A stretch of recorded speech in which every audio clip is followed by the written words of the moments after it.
Hello everyone, কেমন সবাই? আমরা আজকে হচ্ছে তোমার আমাদের গত এক্সাম 3 তে ইঞ্জিনিয়ারিং অ্যাডমিশন প্রিপারেশন 2020 এর 10 নাম্বার যে কোশ্চেনটা ছিল সুশলাকা রিলেটেড, বিট রিলেটেড, তারপর সোনোমিটার আছে।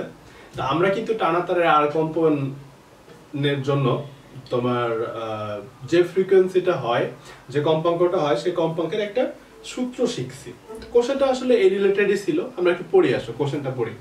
যে কোন সুশলাকা একটি সোনোমিটারের 0.2 মিটার ও 0.25 দৈর্ঘ্যের সাথে শব্দায়িত করলে যথাক্রমে 25টি 10টি বিট উৎপন্ন করে। ঠিক আছে, সে হচ্ছে মানে একটা সুশলাকা তুমি একটা সোনোমিটারের সাথে স্বরকম্প তৈরি করতেছো, মানে বিট তৈরি করতেছো। ঠিক আছে, তো ফার্স্টে হচ্ছে সোনোমিটারের যে দৈর্ঘ্য, সোনোমিটার বেসিক্যালি একটা টানা তার, চিন্তা করতে পারো আর কি। ঠিক আছে, টানা তারের আপাতত এর চেয়ে বেশি আর কিছু তোমার বোঝার প্রয়োজন নেই। সোনোমিটারটা ধরে নাও যে একটা তার, যে তারে তুমি ধরো যে টান দিলে সেখানে একটা শব্দ তৈরি হয়। হ্যাঁ, এতটুকু বুঝতে গেছে। তাহলে দেখো, তাহলে সোনোমিটারের 0.25 মিটার আর 0.2 মিটার আর 0.25 মিটার দৈর্ঘ্যের সাথে শব্দায়িত করলে যথাক্রমে 25টি 10টি বিট উৎপন্ন করে। বুঝা গেছে? তাহলে সুশলাকার কম্পাঙ্ক নির্ণয় করো, যেখানে তারের টান ও প্রতি একক দৈর্ঘ্যের ভর যথাক্রমে 1.25 কেজি ওয়েট আর হচ্ছে 2.5 10⁻³ কেজি। হ্যাঁ, ওকে, কেজি পার মিটার হবে, যাই হোক কেজি পার মিটার মনে রাখো একটু। তো জিনিসটা কি দেখো, আমরা টানা তারের জন্য একটা ফর্মুলা পড়ছিলাম। টানা তারের জন্য আমরা কি ফর্মুলা পড়ছিলাম বলো তো? টানা তারের ক্ষেত্রে আমরা ফর্মুলা পড়ছিলাম হচ্ছে এমন যে টি ইকুয়াল টু না, এফ ইকুয়াল টু মানে কম্পাঙ্ক ইকুয়াল টু হচ্ছে 1/2L ইনটু √/t/μ। যেখানে আমাদের মিউ হচ্ছে কি ছিল বলো? মিউ ছিল হচ্ছে একক দৈর্ঘ্যে ভর, টি ছিল হচ্ছে টান, আর এফ ছিল হচ্ছে মূল সুরের কম্পাঙ্ক। যদি মূল সুরের কম্পাঙ্ক হয় তাহলে আমরা 1/2L লিখি। আর মূল সুর না হয়ে যদি তোমার প্রথম উপসুর বলতো কিংবা দ্বিতীয় সমমেল বলতো, হ্যাঁ, দ্বিতীয় হারমোনিক বলতো, হারমোনিক সমমেল সেম, হ্যাঁ, কিন্তু প্রথম উপসুর হচ্ছে দ্বিতীয় সমমেল। এটা আমরা ওই আমাদের যে একটা ওয়েব রিলেটেড, টানাতার রিলেটেড যে ভিডিও ছিল, আমি ডেসক্রিপশনে ওটা দিয়ে দিব, ওটা দেখবা। হ্যাঁ, দেখলে বুঝতে পারবা। তাহলে দেখো, আমাদের এখানে কিন্তু মিউ দেওয়া আছে। মিউ কত দেওয়া আছে বলো? 2.5 10⁻³ তো তুমি বুঝতেই পারতেছো টানাতার যেহেতু বলছে, সুশলাকা টানাতার না আর কি। সুশলাকাটা হচ্ছে একটা ইউ শেপের সলিড অবজেক্ট, সেখানে কোনো তার নাই। তাহলে তার কার আসলে সোনোমিটারের তার। ঠিক আছে, তো তাহলে দেখো আমরা কিন্তু তার মূল সুরটা বের করতে পারবো না। একেবারে ফার্স্টে সে যখন বাজাচ্ছিল 0.2 মিটার, এটাকে যদি আমরা মূল সুর ধরে নেই আর কি। এটাকে মূল সুর কেন ধরবো? কোশ্চেন আসতে পারে, কেন ধরবো তোমাদের মনে কোশ্চেন আসতে পারে। দেখো যে এল এর মান যেই ক্ষেত্রে তোমার সবচেয়ে কম, ঠিক আছে, এল এর মান দেখো, এল এর সাথে সোনোমিটারের যে দৈর্ঘ্য, এই দৈর্ঘ্যের মানটা যখন তোমার কম, তখন তোমার ফ্রিকোয়েন্সিটা কি হবে? বেশি হবে। হ্যাঁ, তো তাহলে একটু খেয়াল করো, আমরা যদি 0.2 মিটার যদি বসাই, তাহলে আমাদের কি আসতেছে?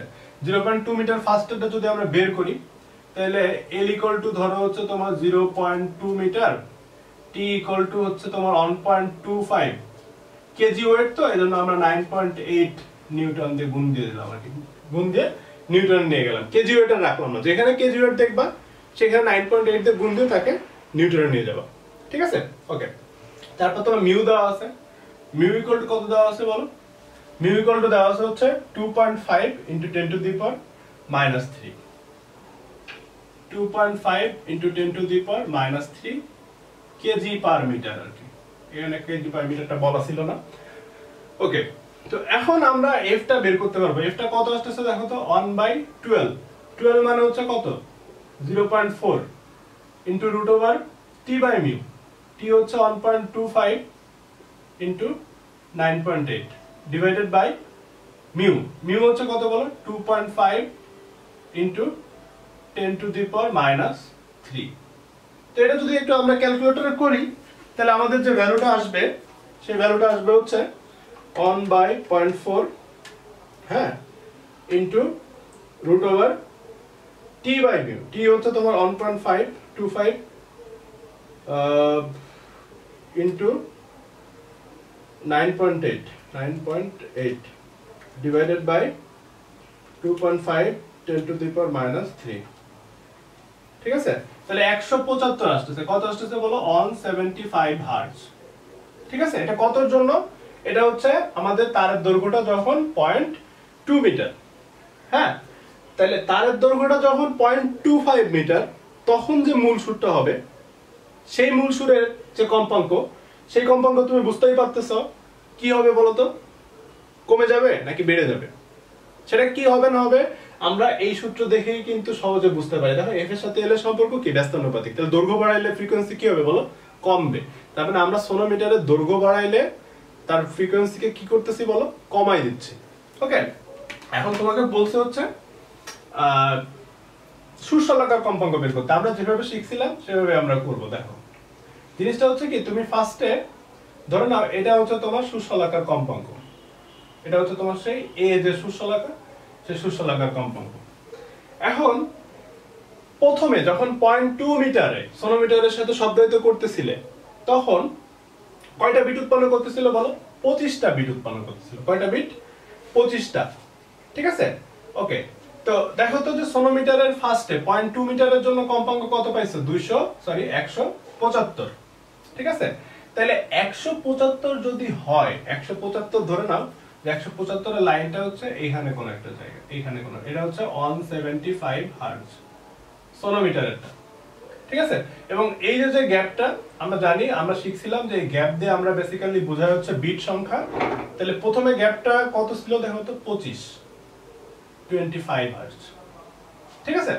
ওকে তো এখন দেখো এখন জিনিসটা কি আমরা সোনোমিটারের দৈর্ঘ্য বাড়াই দিচ্ছি বাড়াই দেওয়া মানে কি বাড়াই দেওয়া মানে হচ্ছে তোমার বিট সংখ্যা কমে যাবে নাকি বেড়ে যাবে সোনোমিটারের দৈর্ঘ্য বাড়াচ্ছে মানে কি সোনোমিটারের কম্পাঙ্ক কমে যাবে তো কমে গেলে এই লাইনটা কোথায় অবস্থিত দেখো তো এই লাইনটা আস্তে আস্তে কই যাবে কোন লাইনটা যারটা চেঞ্জ করতেছি তারটা চেঞ্জ হবে কারটা সোনোমিটারটা চেঞ্জ করতেছি তাহলে সোনোমিটারের 175 হার্টজের লাইনটা আস্তে আস্তে আস্তে আস্তে নিচের দিকে নামবে যেহেতু কমতেছে ফ্রিকোয়েন্সি কমতেছে এই যে এই লাইন বরাবর আমরা হচ্ছে ফ্রিকোয়েন্সি নিছি এফ নিছি এই লাইন বরাবর ফ্রিকোয়েন্সির মান যদি বেড়ে যায় তাহলে লাইনটা উপরে উঠে আর যদি কমে যায় তাহলে লাইনটা নিচে নামে আমরা তো সুষমালাকার কিছু করতেছি না মানে সুষমালাকা গোষ্ঠীছি না কিংবা কিছু করতেছি না তাই না তাহলে দেখো তাহলে এখন 0.25 মিটারের জন্য তুমি বুঝতেছো তোমার এই 175 হার্টজ থেকে আরো কমবে তাহলে আরো যদি কমে দেখো আরো যদি কমে তাহলে তো লাইনটা নিচে নামবে না তাহলে সেই ক্ষেত্রে গ্যাপটা কি হচ্ছে আরো বাড়তেছে নাকি কমতেছে 25টা বিটের চাইতে তাহলে এখন কি হয়ে যাচ্ছে বলো বেড়ে যাচ্ছে না তাহলে আমরা আমাদের কন্ডিশনটা কি ম্যাচ করতেছে কন্ডিশনটা ম্যাচ করতেছে না তার মানে এ সুষমালাকার যে কম্পাঙ্ক সেই কম্পাঙ্কটা এই 175 থেকে বেশি হবে না কি হবে বলো কম হবে এই সুষমালাকার কম্পাঙ্কটা কতটুকু কম হবে বলো কতটুকু কম হবে 25 হার্টজ 25টা বিট দিচ্ছিল যেহেতু তাহলে এটা হবে হচ্ছে 150 হার্টজ এখন তুমি চিন্তা করো এখন এই যে 175 হার্টজ কে মানে সোনোমিটারে এই যে এটা হচ্ছে সোনোমিটারের ফ্রিকোয়েন্সি যখন তুমি কমাচ্ছিলা তখন দেখো গ্যাপটা এই লাইনটা নিচে নামতেছিল এই যে 175 হার্টজের লাইনটা তাহলে গ্যাপটাও কমে যাচ্ছিল তাহলে কি তাহলে আমাদের বিট সংখ্যা কমে কয়টা হয়ে যাচ্ছিল দেখো 10টা হয়ে যাচ্ছিল তাহলে এই কন্ডিশনটা হচ্ছে ম্যাচ করে ওকে তাহলে আমাদের যে সুষমালাকার যে কম্পাঙ্ক সেটা কত হবে দেখো 50 হার্টজ 150 হার্টজ তাহলে অ্যানসারটা কত 150 হার্টজ বুঝা গেছে আমি আরেকবার রিপিট করি ফার্স্টে তুমি ধরো ধরছিলা যে এ সুষমালাকার যে কম্পাঙ্ক সেটা হচ্ছে 0.25 মিটারের সোনোমিটারের যে কম্পাঙ্ক সেটা থেকে আরো 25 বেশি তো বেশি ধরে তুমি কি দেখলা যে তোমার সেকেন্ড কন্ডিশনে যেটা বলছে যে 0.25 মিটারের সাথে যখন তুমি সোনোমিটারের 0.25 মিটারের সাথে যখন তুমি শব্দায়িত করতেছো তখন তোমার বিট তৈরি হচ্ছে 10টা মানে আগের চেয়ে বিট সংখ্যা কমে যাচ্ছে তাহলে কমে গেলে আমরা দেখতেছি আমাদের কন্ডিশনটা ম্যাচ করতেছে না যদি এর কম্পাঙ্ক যদি 175 থেকে বেশি হয় তাহলে 175 এর লাইনটা তো নিচে নামবে তাহলে গ্যাপটা আরো বেড়ে যাচ্ছে তাহলে এর সুষমালাকার কম্পাঙ্কটা কই হবে দেখো 175 থেকে কম কতটুকু কম 25 কম যেহেতু প্রথমে সে 25টা বিট দিচ্ছিল তাহলে এই সুষমালাকার কম্পাঙ্ক কত হবে বলো 150 হার্টজ সিম্পল সহজভাবে চিন্তা করতে হবে ঠিক আছে তো আমরা নেক্সট ম্যাচ চলে যাই